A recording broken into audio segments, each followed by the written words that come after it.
Hello दोस्त, सृजन classes bye Ranjan sir में आप लोग का हार्दिक स्वागत है। तो हम 15वां वर्ग पढ़ रहे हैं।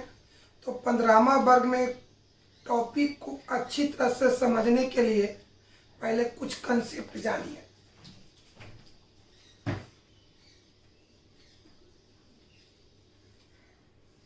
कंसेप्ट आइए H प्लस, इसको पढ़ा जाता है हाइड्रोजन आयन।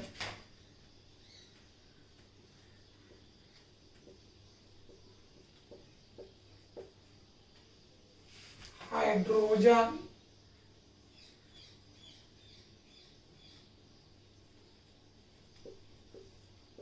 चलिए H प्लस को पढ़ेंगे हाइड्रोजन आयन। अब आइए एक बात को समझो। एसिड, एसिड का हिंदी होता अम्ल, और दूसरा पढ़िए बेस।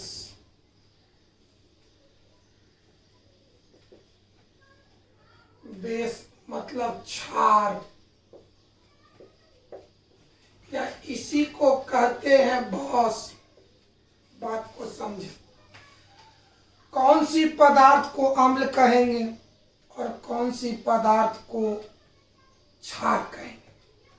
तो जो हाइड्रोजन आयन को त्याग करता है, जो हाइड्रोजन आयन को त्याग करता है वो अम्ल हो गया, और जो हाइड्रोजन आयन को ग्रहण करता है वो क्षार या भस्म हो गया।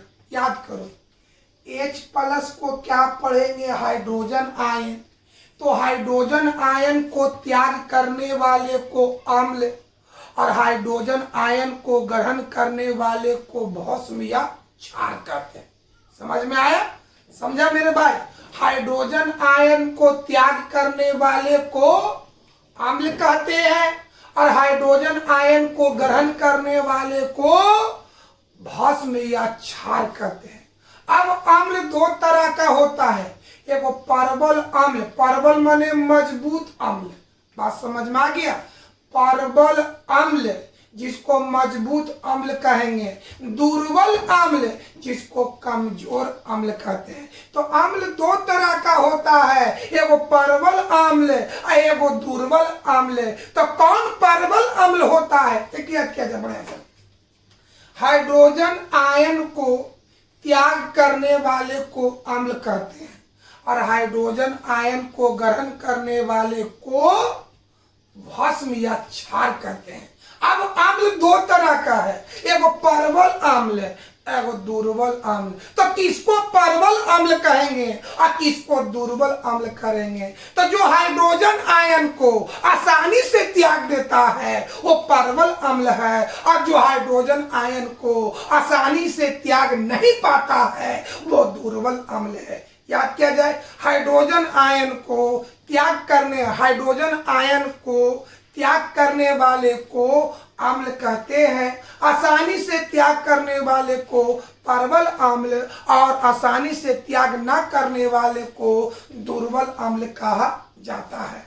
हाइड्रोजन आयन को ग्रहण करने, हाइड्रोजन आयन को ग्रहण करने वाले को क्षार या भस्म कहते हैं। जो आसानी से ग्रहण कर लेता है वो परबल क्षार होता है, और जो आसानी से ग्रहण नहीं कर पाता है वो दुर्बल क्षार होता है। याद हो गया? तीन बात याद करो। पहला, हाइड्रोजन आयन को त्याग करने वाले को अम्ल कहते हैं, हाइड्रोजन आयन को ग्रहण करने वाले को अम्ल या भस्म कहते हैं। जो हाइड्रोजन आयन को आसानी से त्यागता है उसको परबल अम्ल कहते हैं, और जो हाइड्रोजन आयन को आसानी से नहीं त्याग पाता है उसे दुर्बल अम्ल कहते हैं। जो हाइड्रोजन आयन को आसानी से ग्रहण कर लेता है उसे परबल भस्म कहते हैं, और जो हाइड्रोजन आयन को आसानी से नहीं त्याग पाता है, उसे नहीं ग्रहण कर पाता है, उसे दुर्बल भस्म कहते हैं। कोई दिक्कत है? आइए इस बात को हम लिखते हैं point by point. Hydrogen ion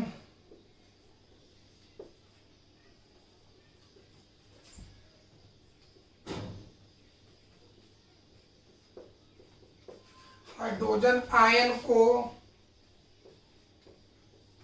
त्याग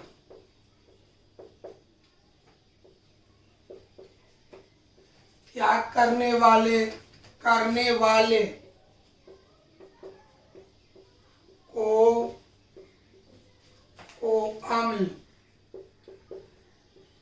अम्ल कहते हैं।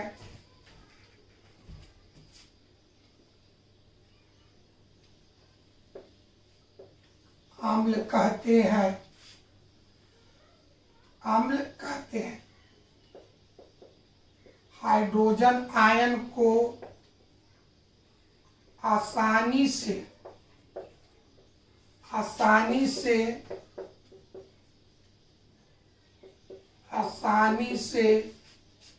त्याग करने वाले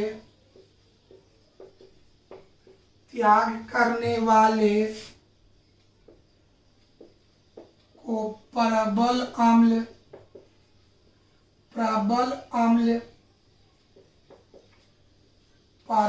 अम्ल और आसानी से किसको आसानी से? हाइड्रोजन आयन को। और आसानी से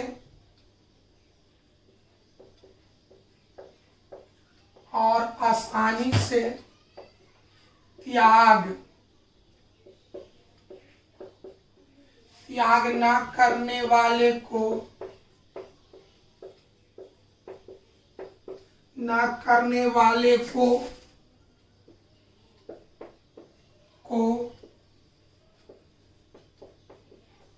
दुर्बल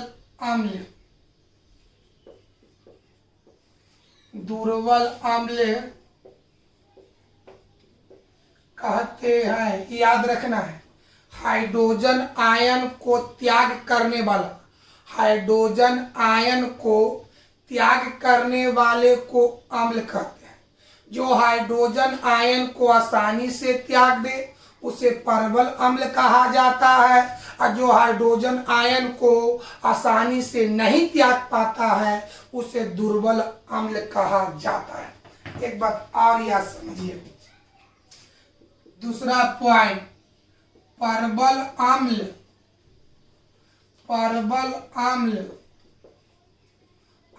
को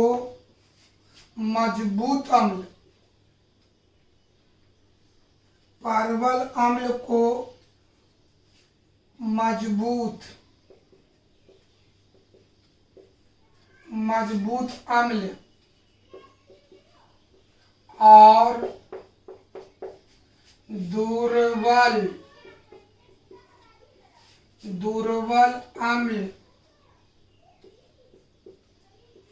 दुर्बल अम्ल को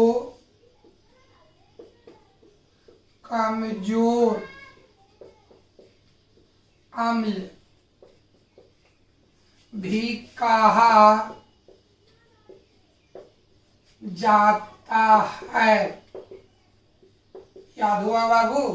हाइड्रोजन आयन को त्याग करने वाले को अम्ल कहते हैं। जो हाइड्रोजन आयन को आसानी से त्याग कर दे उसे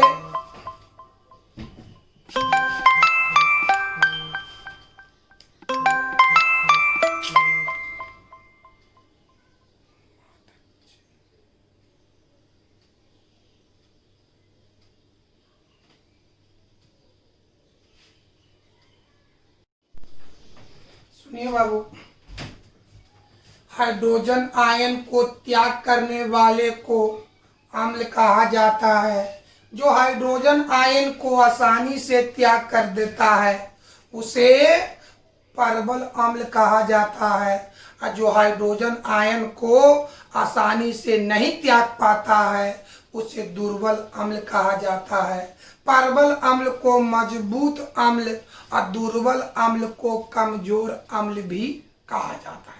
अब आइए अगला पॉइंट क्या लिखेंगे? हाइड्रोजन आयन को ग्रहण करने वाले को अम्ल या क्षार या भस्म कहा जाता है। जो हाइड्रोजन आयन को आसानी से ग्रहण कर लेता है उसे परवल क्षार, और जो आसानी से नहीं ग्रहण कर पाता है उसे दुर्बल क्षार कहा जाता है। आइए देखिए बाबू,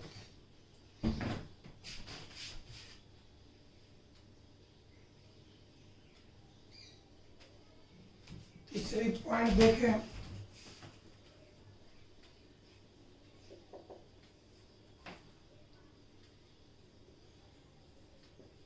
हाइड्रोजन आयन मतलब S प्लस, हाइड्रोजन आयन को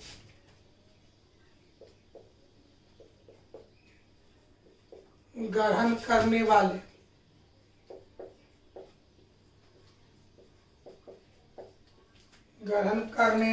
को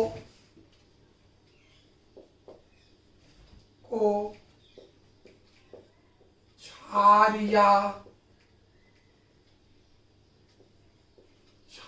या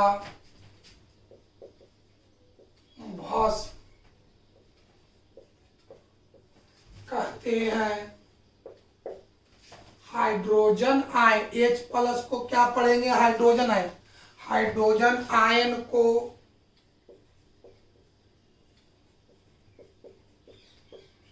आसानी से, हाइड्रोजन आयन को आसानी से ग्रहण करने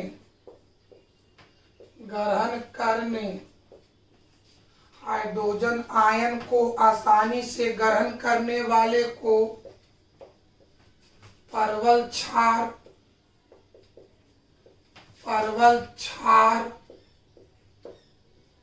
या परवल भस्म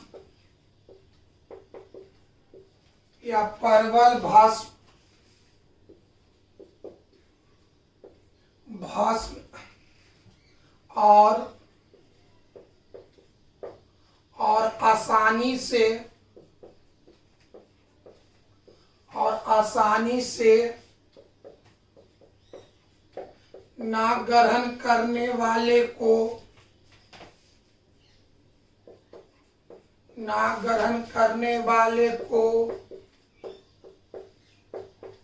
दुर्बल क्षार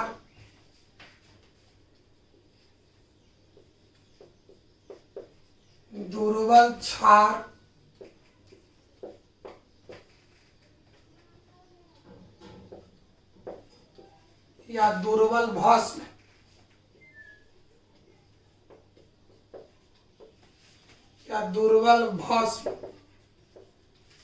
कहा जाता है।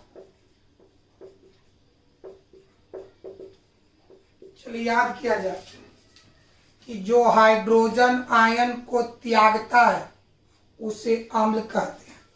हाइड्रोजन आयन को आसानी से त्याग करने वाले को परवल अम्ल, और हाइड्रोजन आयन को आसानी से ना त्याग करने वाले को दुर्बल अम्ल कहा जाता है। हाइड्रोजन आयन को ग्रहण करने वाले को क्षार या भस्म कहते हैं। जो हाइड्रोजन आयन को आसानी से ग्रहण कर ले उसे परवल क्षार, और जो हाइड्रोजन आयन को आसानी से नहीं ग्रहण कर पाता उसे दुर्बल क्षार कहते हैं। परवल का मतलब होता मजबूत यानी अधिक, और दुर्बल का मतलब होता कमजोर या कम। परवल मतलब मजबूत और दुर्बल मतलब कमजोर। यहाँ पर दो वर्ड समझ लीजिए। परवल कहने से मजबूत और दुर्बल कहने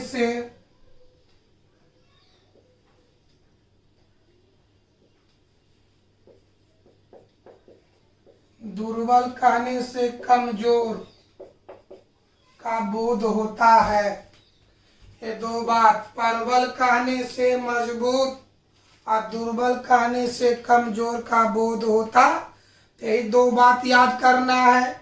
जो हाइड्रोजन आयन को त्याग देता है, जो हाइड्रोजन आयन को त्याग देता है वो अम्ल हो गया। जो बताओ हाइड्रोजन आयन को त्यागता है वो अम्ल हो गया। आसानी से त्याग करने वाले को प्रबल अम्ल, आसानी से ना त्याग करने वाले को दुर्बल अम्ल कहा जाता है। जो हाइड्रोजन आयन को ग्रहण करता है उसे अम्ल या उसे क्षार या भस्म कहते हैं। आसानी से ग्रहण करने वाले को प्रबल क्षार, आसानी से ग्रहण ना करने वाले को दुर्बल क्षार कहा जाता है। इतनी बात को याद रखना है। अब आगे बढ़ते कंसेप्ट में बाबू। इससे एक रिलेटेड क्वेश्चन देखिए जो एग्जाम में पूछता है, देखते हैं बाबू।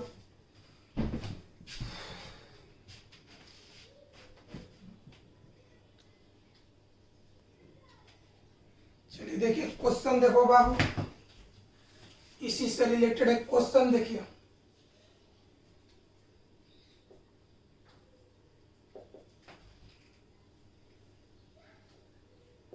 pH3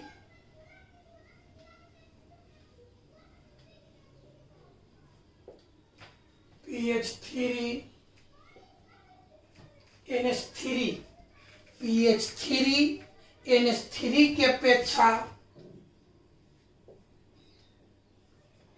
NH3 के अपेक्षा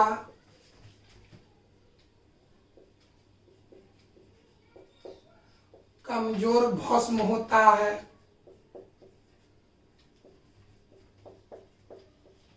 कमजोर भस्म होता है। क्यों? pH3 NH3 की अपेक्षा कमजोर भस्म होता है। अथवा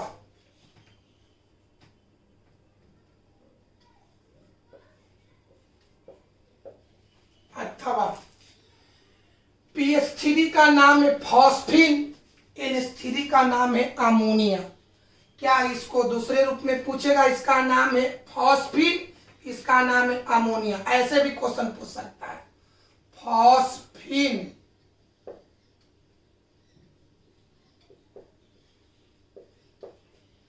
फॉस्फिन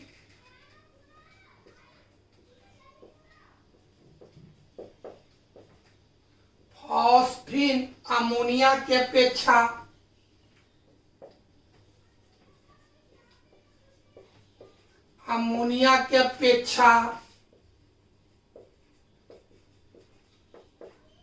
कमजोर भस्म होता है।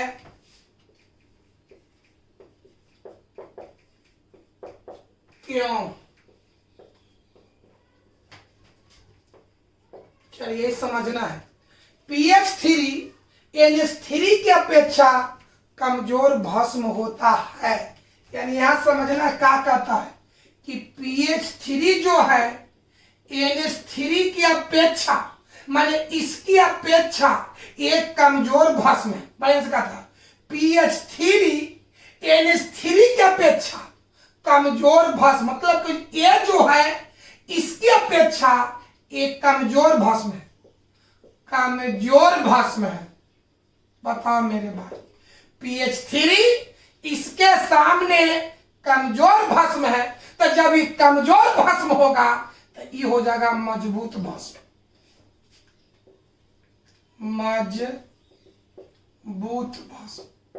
बढ़िया से समझो क्वेश्चन क्या कहता है कि pH3 NH3 की अपेक्षा, माने ए जो है इसकी अपेक्षा कमजोर भस्म होता है। माने ए जो कमजोर, तो बताओ बाबू, ए इसके सामने कमजोर होगा तो ई क्या होगा? मजबूत भस्म। फिर एक बार क्वेश्चन समझो, pH3 NH3 की अपेक्षा कमजोर भस्म है, जब ए इसके सामने कमजोर होगा तो ये हो गया मजबूत। तो अभी शर्त बताए हैं, कमजोर भस्म किसको कहते हैं? जो हाइड्रोजन आयन को आसानी से त्याग नहीं पाता है। तो बताओ बाबू, PH3 कमजोर भस्म है, इसका मतलब है कि एकरा में हाइड्रोजन आयन को आसानी से त्यागने की प्रवृत्ति नहीं होता है। यह मजबूत भस्म है, मतलब इसमें हाइड्रोजन आयन को ग्रहण करने की प्रवृत्ति अधिक होता है। क्वेश्चन को बढ़िया से समझिए, क्या कहता है हमको ये बड़ा बताओ कि PH3 NH3 की अपेक्षा कमजोर भस्म है, माने एक सामने कमजोर है, ये हो गया मजबूत। यानी हमको चाहते हैं प्रूव करके दिखा दो कि PH3 में हाइड्रोजन आयन को ग्रहण करने की प्रवृत्ति कम होता है, या यह दिखा दो कि इसमें माने NH3 में, बड़े समझो, जब ये कमजोर है ये मजबूत है, तो कमजोर कौन होगा? जो हाइड्रोजन आयन को आसानी से त्याग, बड़े समझो, कमजोर भस्म अभी बताएं, जो हाइड्रोजन आयन को आसानी से ग्रहण नहीं कर पाता है वो कमजोर भस्म हो गया, और जो हाइड्रोजन आयन को आसानी से ग्रहण कर लेता है वो मजबूत भस्म हो गया। तो अगर चाहे तो यहां पर यह दिखा दे प्रूफ करके कि PH3 में हाइड्रोजन आयन को आसानी से ग्रहण करने की प्रवृत्ति नहीं है, चाहे तो ये दिखा दो कि NH3 में हाइड्रोजन को आसानी से ग्रहण करने की प्रवृत्ति है। कोई दिक्कत है? कोई प्रॉब्लम? फिर एक बार क्वेश्चन समझो, मेन क्वेश्चन समझना है। यहाँ पर दो चीज है, कमजोर भस्म और मजबूत भस्म। तो जो हाइड्रोजन आयन को आसानी से ग्रहण नहीं कर पाता है उसे कमजोर भस्म कहते हैं, और जो हाइड्रोजन आयन को आसानी से ग्रहण कर लेता है उसे मजबूत भस्म कहा जाता है। तो ये पहले बताओ मेरे भाई कि PH3 NH3 के सामने कमजोर भस्म है, यानी PH3 जब कमजोर होगा तो यह मजबूत होगा। तो बताओ मेरे भाई, इसको हमको कमजोर भस्म साबित करना है, यानी कमजोर साबित करने के लिए हमको ये दिखाना होगा कि एकरा में हाइड्रोजन आयन को ग्रहण करने की प्रवृत्ति कम है। इसको मजबूत साबित करना है तो हमको दिखाना होगा कि इसमें हाइड्रोजन आयन को आसानी से ग्रहण करने की प्रवृत्ति है। कोई दिक्कत है? अब आइए बताओ, यहाँ मेन तत्व फास्फोरस है, यहाँ मेन तत्व नाइट्रोजन है, फास्फिन में मेन तत्व फास्फोरस, अमोनिया में मेन तत्व नाइट्रोजन। आइए, नाइट्रोजन की परमाणु संख्या 7, इलेक्ट्रॉनिक विन्यास करोगे 2-5, यानी पहला ऑर्बिट में 2 इलेक्ट्रॉन और दूसरा ऑर्बिट में 5 इलेक्ट्रॉन, यानी नाइट्रोजन के लास्ट ऑर्बिट में k इलेक्ट्रॉन है, 5 इलेक्ट्रॉन है, यानी इस तरह से इसमें k ऑर्बिट हुआ, 2 ऑर्बिट हुआ। अब आइए, फास्फोरस का 15, 2, 8, 5, माने इसमें 3 ऑर्बिट है, नाइट्रोजन में 2 ऑर्बिट, फास्फोरस में 3 ऑर्बिट, लेकिन इसके भी लास्ट ऑर्बिट में 5 इलेक्ट्रॉन है और इसके भी लास्ट ऑर्बिट में 5 इलेक्ट्रॉन है। कोई दिक्कत है? अब आइए मेरे भाई, बीचों बीच क्या होता है? नाभिक। नाभिक, इसमें ऑर्बिट के हो 2 गो, ये हो गया फर्स्ट ऑर्बिट, आई हो गया सेकंड, सेकंड माने लास्ट। तो लास्ट में के इलेक्ट्रॉन है? 5 इलेक्ट्रॉन है, 5, 1, 2, 3, 4, 5 इलेक्ट्रॉन। समझा दी? फास्फोरस में क्या ऑर्बिट? 3, 1, 2, 3, बीचों बीच क्या होगा? नाभिक, 1, 2, 3।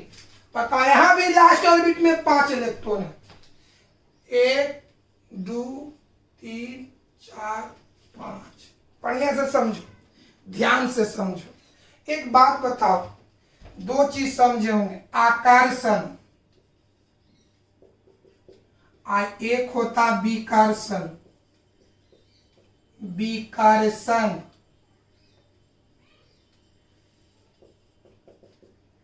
आकर्षण और विकर्षण। आकर्षण मजबूत बल का सूचक है और विकर्षण कमजोर बल का सूचक है।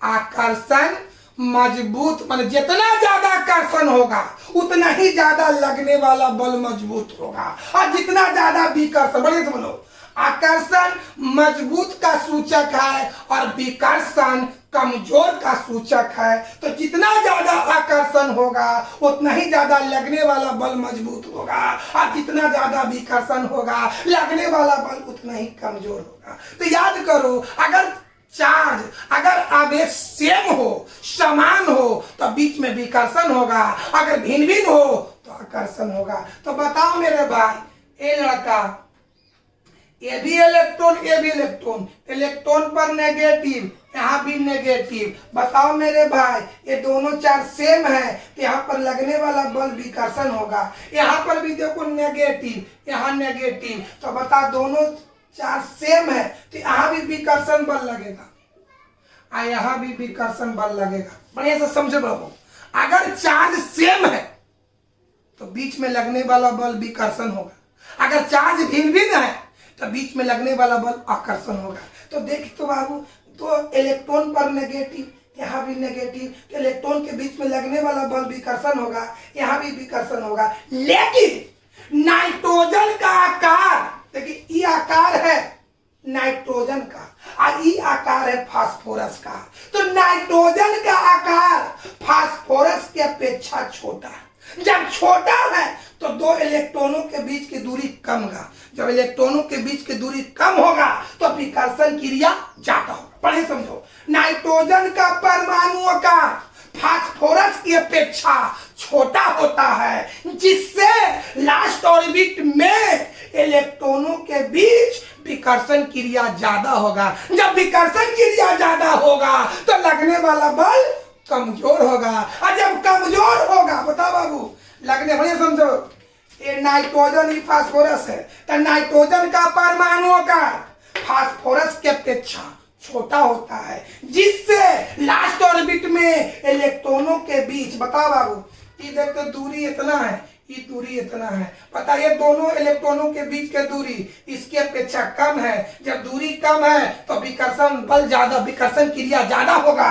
जब विकर्षण क्रिया ज्यादा होगा तो लगने वाला बल कमजोर होगा। यानी यहाँ पर नाइट्रोजन और हाइड्रोजन के बीच लगने वाला बल कमजोर है। जब कमजोर है तो नाइट्रोजन हाइड्रोजन आयन को आसानी से ग्रहण कर लेगा।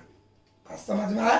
कैसे लिखेंगे बाबू इसको, कि नाइट्रोजन का परमाणु आकार फास्फोरस की अपेक्षा, नाइट्रोजन का परमाणु आकार फास्फोरस की अपेक्षा छोटा होता है, जिससे लास्ट ऑर्बिट में इलेक्ट्रॉनों के बीच विकर्षण क्रिया ज्यादा होती है, और विकर्षण क्रिया ज्यादा होने से लगने वाला बल कमजोर होता है। अर्थात नाइट्रोजन फास्फोरस की अपेक्षा हाइड्रोजन आयन को आसानी से ग्रहण कर लेता है। इसी प्रवृत्ति के कारण pH3 NH3 की अपेक्षा कमजोर भस्म होता है।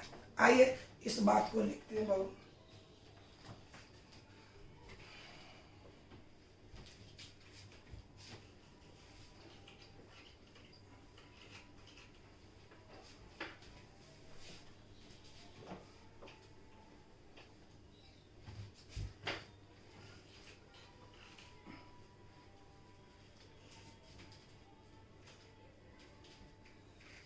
सर देखो,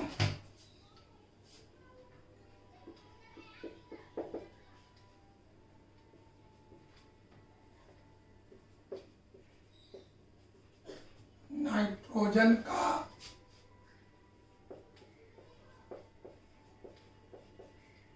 परमाणु आकार फास्फोरस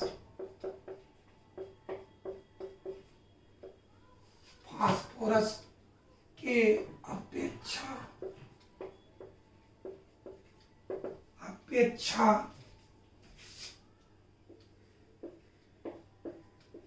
छोटा होता है,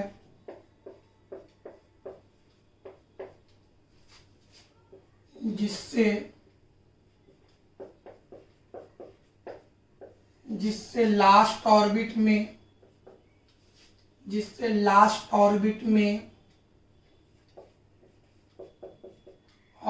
में इलेक्ट्रॉनों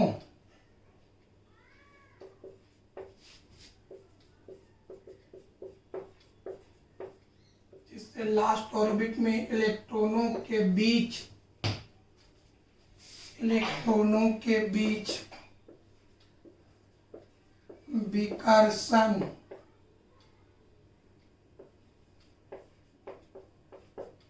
विकर्षण क्रिया ज्यादा होती है। विकर्षण क्रिया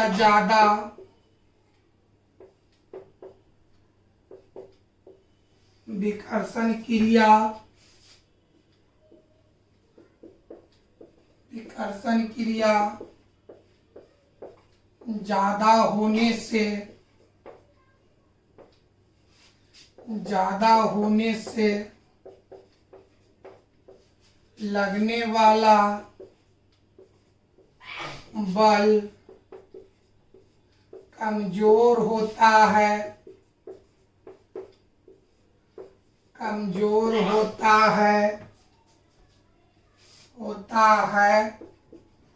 जिससे नाइट्रोजन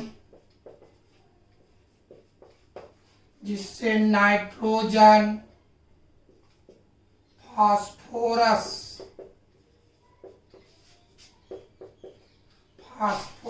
की अपेक्षा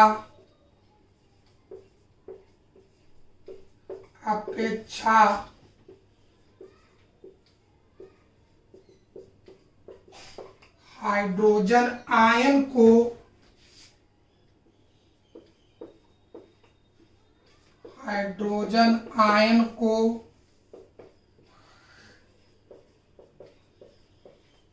आसानी से ग्रहण कर लेता है।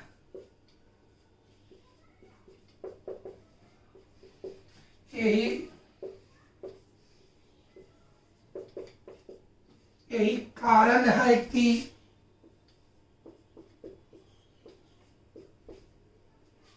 pH3 NH3 के अपेक्षा कमजोर भस्म होता है।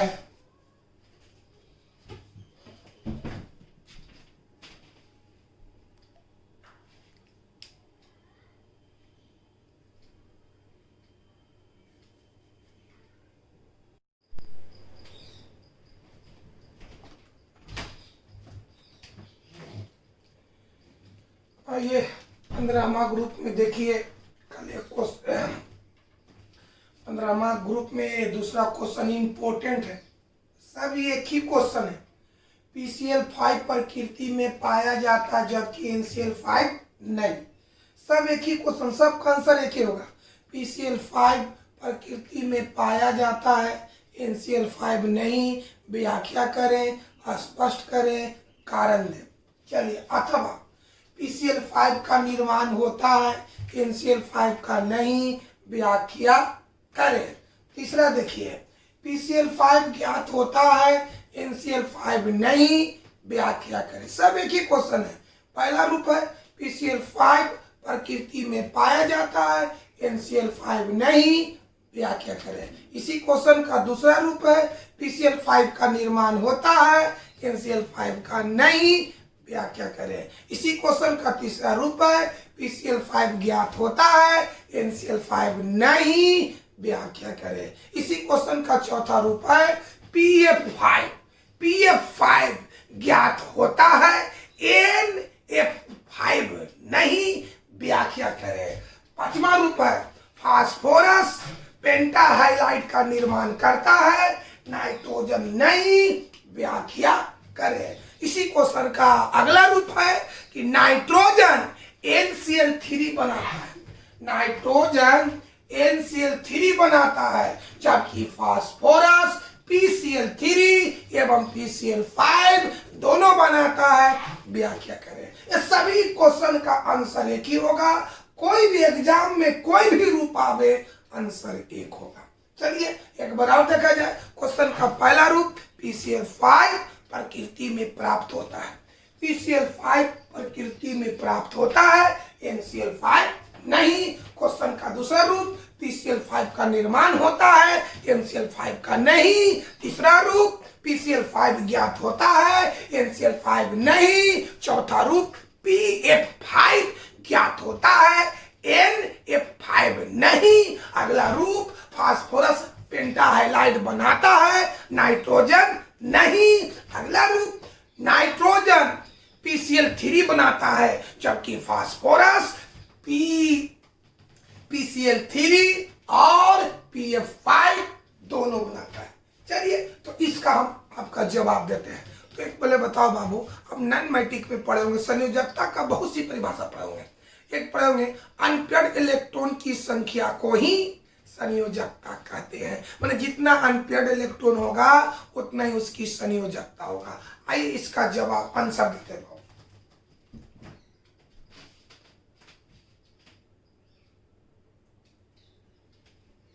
चलिए आंसर देखिए बाबू।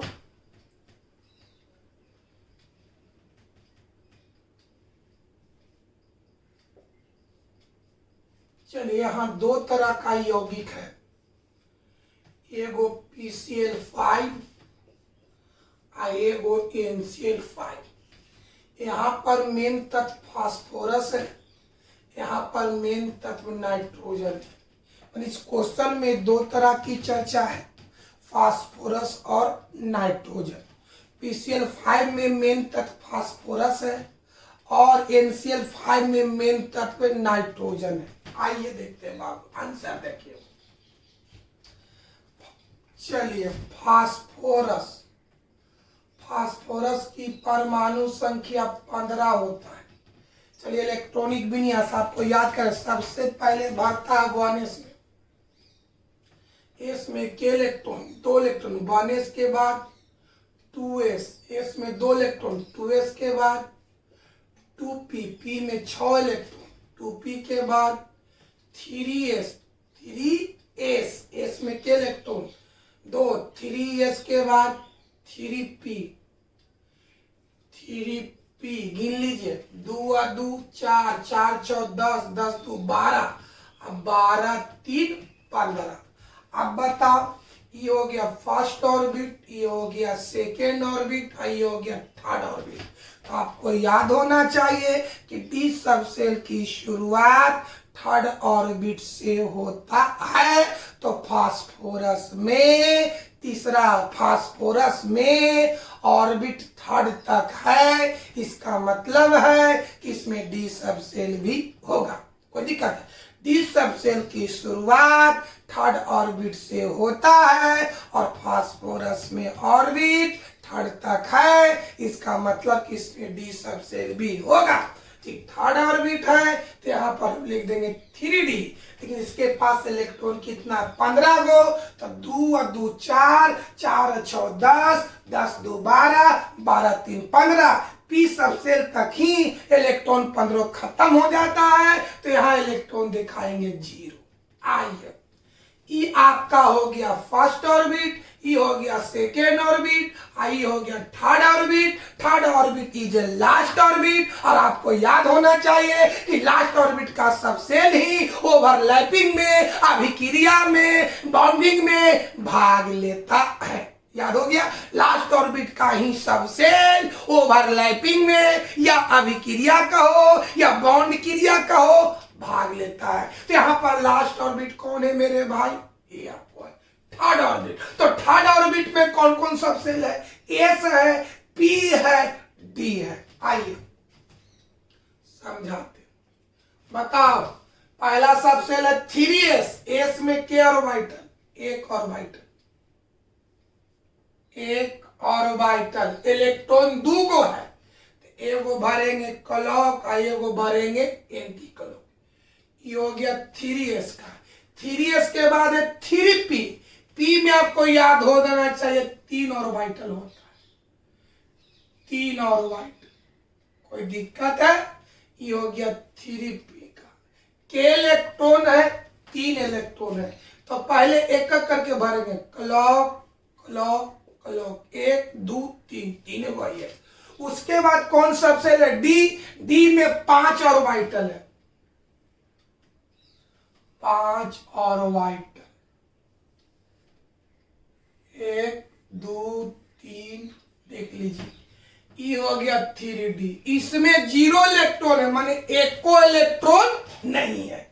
यानी आपको याद होना चाहिए कि ओवरलैपिंग में माने अति व्यापन में, मतलब अभिक्रिया में फास्फोरिक तत्व का लास्ट ऑर्बिट का सब सेल ही भाग लेता है। तो यहाँ पर लास्ट ऑर्बिट है थर्ड ऑर्बिट, यानी यहाँ पर अभिक्रिया में भाग लेगा एच सब सेल का ऑर्बिटल, पी सब सेल का ऑर्बिटल और डी सब सेल का ऑर्बिटल। अब बताओ मेरे भाई, अभिक्रिया 2 अवस्था में होता है, एगो नॉर्मल स्टेट, एगो एक्साइटेड स्टेट, माने एगो समान अवस्था और एगो उत्तेजित अवस्था। आप पढ़े होंगे 11 में।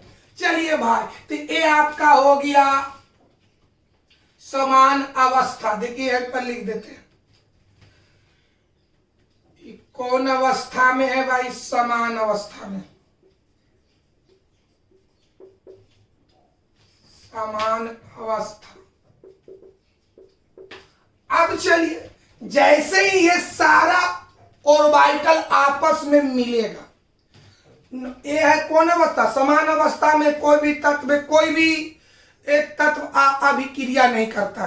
जब उसको अभिक्रिया करना हो या आपस में मिलना हो तो उसको एक्साइटेड स्टेट में आना होगा, यानी उत्तेजित अवस्था में आएगा। तो जैसे ही देखो मेरे भाई, एस का 1 ऑर्बिटल, पी का 3 ऑर्बिटल, डी का 5 ऑर्बिटल, जब आपस में ये मिलेगा, जब सभी ऑर्बिटल आपस में मिलेगा, तो देख भाई यहाँ सिंगल है, सिंगल, यहाँ सिंगल है, ये डबल है, ये इलेक्ट्रॉन यहाँ पर ओवरलैपिंग कर लेगा, माने ये इलेक्ट्रॉन इसमें जाएगा। तो आपको याद होना चाहिए कि जब इलेक्ट्रॉन का ट्रांसफर होता है तो उसका डायरेक्शन चेंज हो जाता है। अगर यहाँ पर एंटी है तो यहाँ पर आके हो जाएगा क्लॉक। देखिए मेरे भाई,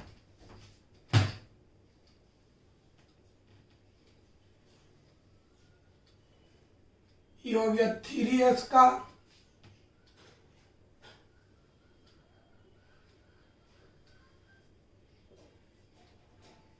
ये हो गया 3p का,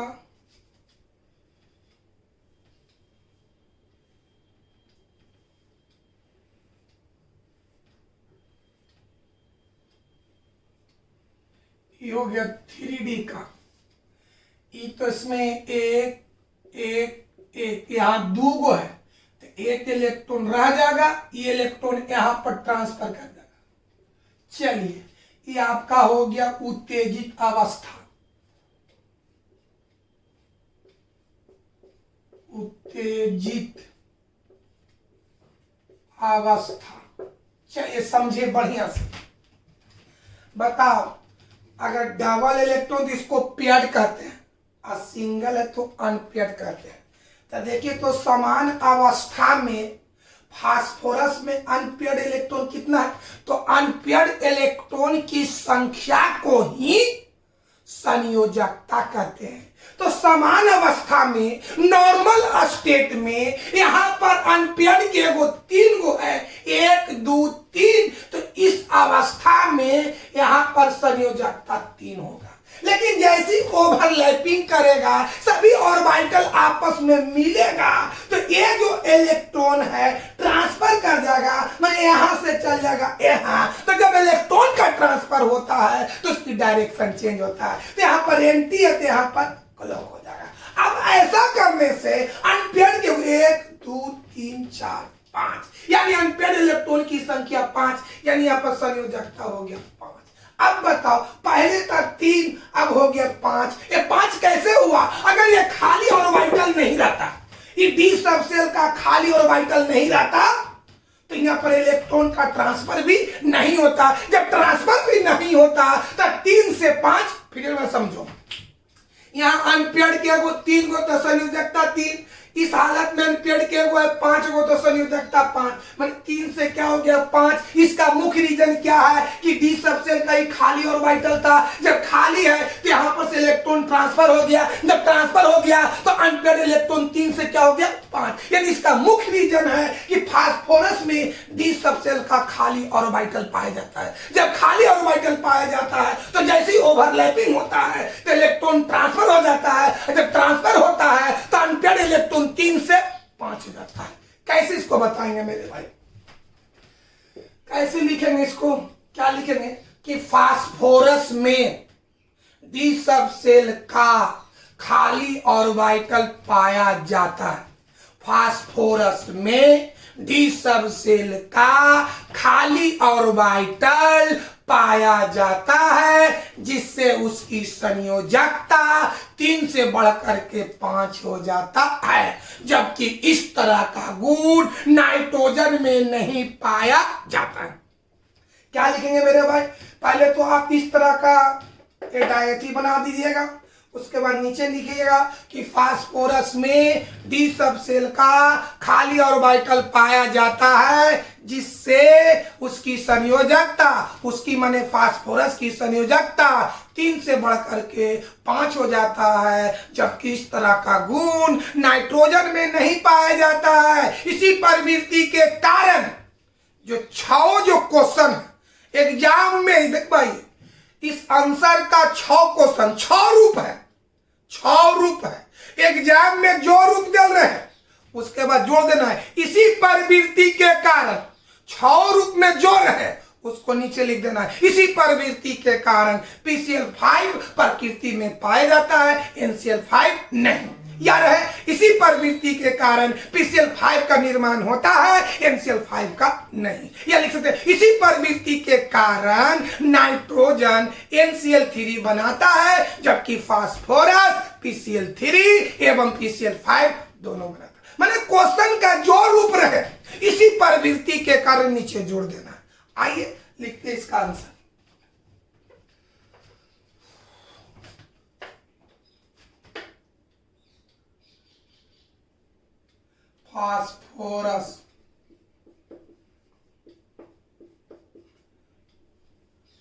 फास्फोरस में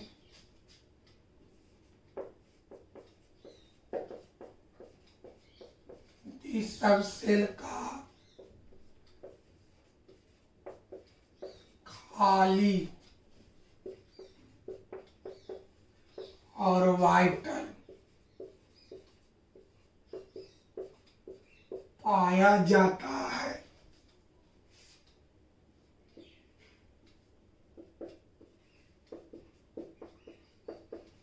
जिससे उसकी संयोजकता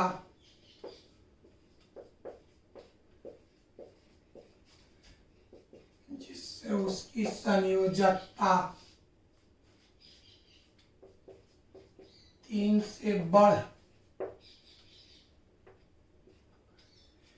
से बढ़कर 5 हो जाता है।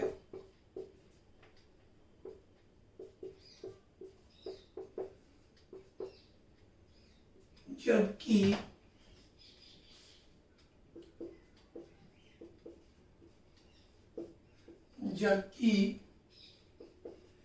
इस तरह का गुण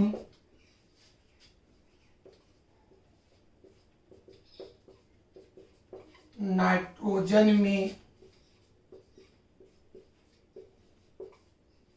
नहीं पाया जाता है।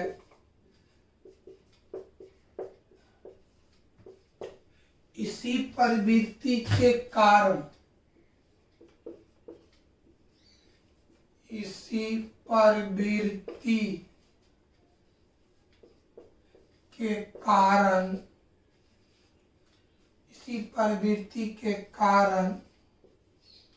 PCl5 प्रकृति में पाया जाता है, जबकि NCl5 नहीं।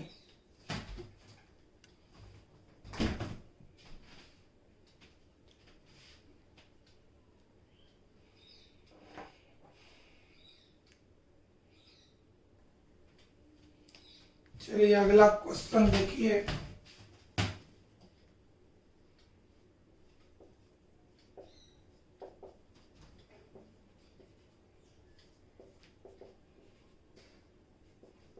नाइट्रोजन कमरे के ताप पर कमरे के ताप पर कम क्रियाशील होता है।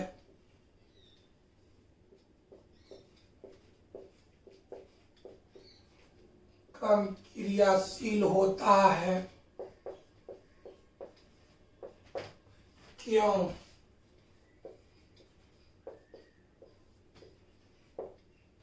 नाइट्रोजन कमरे के ताप पर कम क्रियाशील होता है क्यों? सबसे पहले एक ऑब्जेक्टिव याद रखिएगा, ये पढ़िए, कमरे का ताप। तो कमरे का ताप कितना को कहा जाता है? तो कमरा का ताप होता 25 डिग्री सेल्सियस। यानी कोई बोलेगा कि कमरे का तापमान कितना को माना गया है?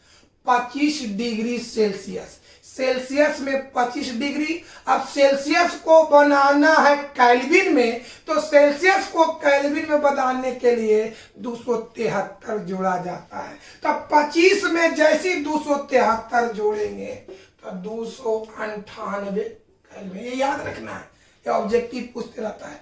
कमरे का तापमान होता है तो सेल्सियस में 25 डिग्री और केल्विन में 298। ये माना हुआ बात है। जिस तरह से पाई का मान 22/60 होता है, प्रकाश का वेग 3 × 10 के पावर 8 मीटर प्रति सेकंड होता है, ठीक उसी तरह से कमरे का ताप भी फिक्स होता है सेल्सियस में 25 डिग्री सेल्सियस और केल्विन में। तो कमरे का ताप 25 डिग्री सेल्सियस या 298 केल्विन होता है। अब क्या कहता है कि इस ताप पर नाइट्रोजन कम क्रियाशील होता है, यानी अन्य तत्वों के साथ कम अभिक्रिया करता है। इसका रीजन बताओ, इसका कारण बताओ, इसकी व्याख्या करो। चलिए आगे बढ़ते हैं बाबू, समझ में आ गया बाबू? चलिए देख दोस्त, तो बताओ नाइट्रोजन किस ग्रुप का तत्व है? 15वां ग्रुप का तत्व है। नाइट्रोजन किस ग्रुप का तत्व? 15वां। तो बताओ उस ग्रुप में नाइट्रोजन के साथ साथ कौन कौन है? Phosphorus, arsenic, antimony, bismuth. बताओ जब नाइट्रोजन का इलेक्ट्रॉनिक विन्यास करोगे तो इसमें एक 2 ऑर्बिट होता है, इसमें 3 ऑर्बिट होता है, इसमें 4 ऑर्बिट होगा, इसमें 5 ऑर्बिट होगा, इसमें 6 ऑर्बिट होगा। अब इसका परमाणु, सबका परमाणु आकार बनाते हैं तो बीचों बीच तो नाभिक होगा।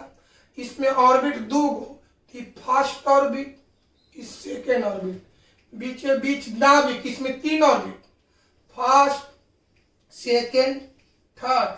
बीचों बीच नाभिक, इसमें 4 orbit, first, second, third, fourth. चलिए बाबू, इसमें 5 ऑर्बिट, बीचों बीच नाभिक, फर्स्ट, सेकेंड, थर्ड, फोर्थ, 5। इसमें बाबू बीच बीच नाभिक, फर्स्ट, सेकेंड, थर्ड, फोर्थ, 5, 6। चलिए बताओ, ए साइज नाइट्रोजन का है, ए साइज फास्फोरस का है। इस सब का आकार देखो, सबसे छोटा नाइट्रोजन का है, सबसे छोटा नाइट्रोजन का है। जब आकार छोटा होगा तो नाभिक पर पॉजिटिव, अच्छा ऑर्बिट में रहता है इलेक्ट्रॉन तो नेगेटिव। तो देखो बाबू, यहाँ पॉजिटिव और नेगेटिव के बीच का दूरी सबसे कम होगा। सबसे दूरी कम इसमें होगा, इससे ज्यादा इसमें होगा, इससे ज्यादा इसमें होगा, इससे ज्यादा इसमें होगा, इससे ज्यादा ही होगा। तो बताओ मेरे भाई, यहाँ पर नाभिक इलेक्ट्रॉन के बीच की दूरी कम है तो यहाँ पर नाभिक का खिंचाव ज्यादा होगा।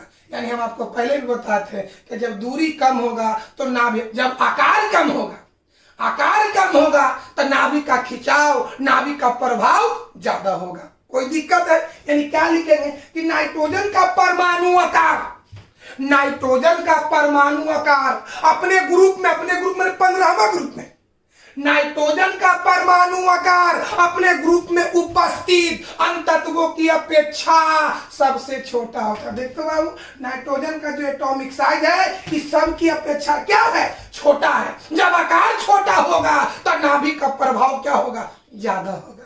नाभिक का प्रभाव ज्यादा होगा, और जब नाभिक का प्रभाव ज्यादा होगा इन तत्वों को अन्य तत्वों के साथ अभिक्रिया करने में काफी ऊर्जा की आवश्यकता होगा। जब नाभिक का खिंचाव ज्यादा है, इसको त्यागने में या ग्रहण करने में काफी ऊर्जा की आवश्यकता होगी। कोई दिक्कत है तो आप सोच के बताओ कि जो काम करने में काफी ऊर्जा की खपत होता है, उस काम करने को बताओ, जो काम करने में काफी ऊर्जा की खपत होता है, काफी ताकत लगता है, वैसे काम को कम किया जाता है। तो बता, जब इसकी नाभिक का प्रभाव ज्यादा है, नाभिक का खिंचाव ज्यादा है, तो इलेक्ट्रॉन को त्यागने में या ग्रहण करने में काफी ऊर्जा की आवश्यकता होगी। जब काफी ऊर्जा की आवश्यकता होगी तो नाइट्रोजन अन्य तत्वों के साथ कम अभिक्रिया करेगा। कैसे लिखेंगे, नाइट्रोजन का परमाणु आकार अपने ग्रुप में उपस्थित अन्य तत्वों की अपेक्षा छोटा होता है, जिससे नाभिकीय प्रभाव ज्यादा होता है। ज्यादा होने के कारण नाइट्रोजन अन्य तत्वों के साथ अभिक्रिया ज्यादा होने के कारण नाइट्रोजन को अन्य तत्वों के साथ अभिक्रिया करने में काफी ऊर्जा की आवश्यकता होती है। इसी प्रवृत्ति के कारण नाइट्रोजन कमरे के ताप पर कम क्रियाशील होता है। आइए लिखते हैं दोस्तों, ऑब्जेक्टिव याद रखिएगा, कमरे का ताप 25 डिग्री सेल्सियस या 298 केल्विन होता है या माना जाता है।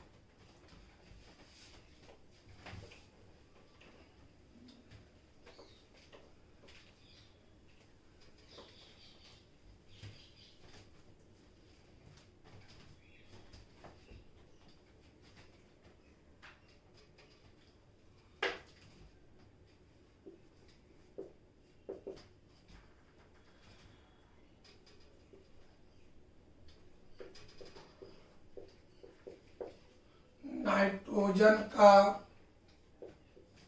परमाणु आकार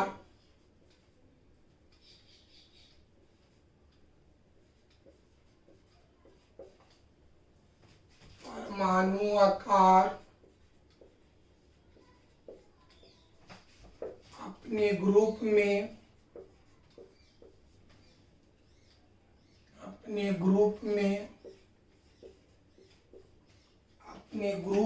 उपस्थित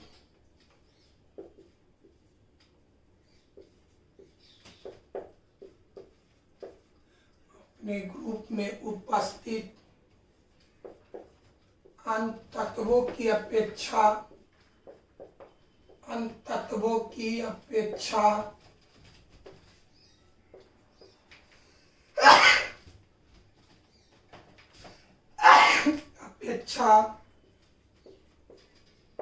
छोटा होता है,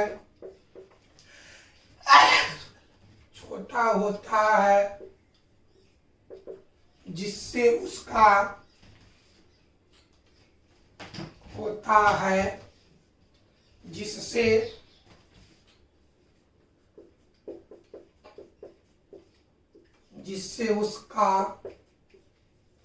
उसका माने नाइट्रोजन का, जिससे उसका नाभिकीय प्रभाव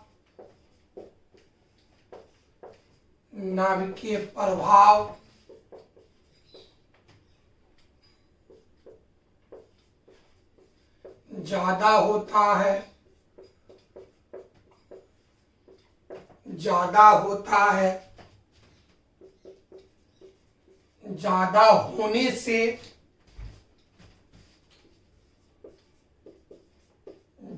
होने से नाइट्रोजन को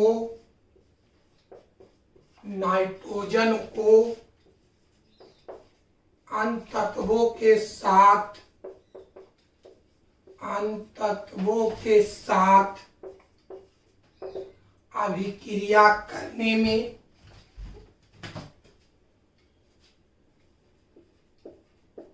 अभिक्रिया करने में अभिक्रिया करने में काफी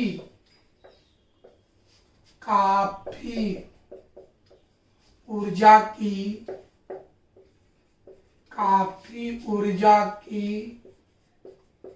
आवश्यकता होती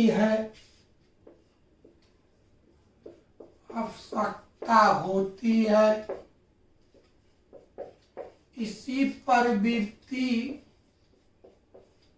इसी प्रवृत्ति के कारण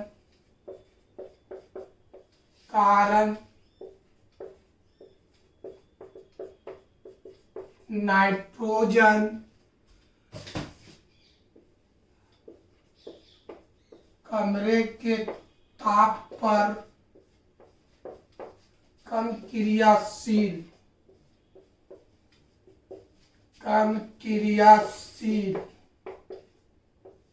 होता है